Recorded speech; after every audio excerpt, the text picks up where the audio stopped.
উপাদান আছে? উপাদান আছে মাছ, তার পেঁয়াজ, মরিচ, ডিম। ডিম? মাছ কি পাকাই না মাছ? হ্যাঁ, পাকানে মাছ। আর হচ্ছে এখন হচ্ছে ডিম দিছেন না? হ্যাঁ, ডিম দিছি। আচ্ছা, দাও দাও করে আগুন জ্বলছে।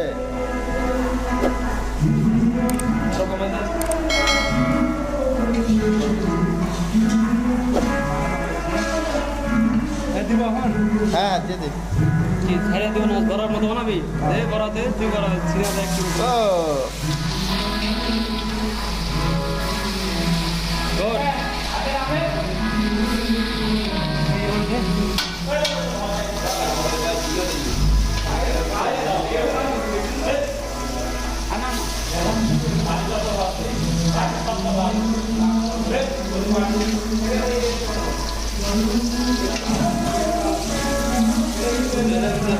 এই রেসিপি তো মানুষ জীবনও খায় নাই রে।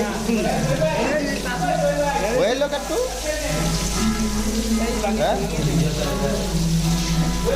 বড়া হয়ে গেছে। চল তো, আর একটু ভাজা ভাজা করা দরকার ছিল।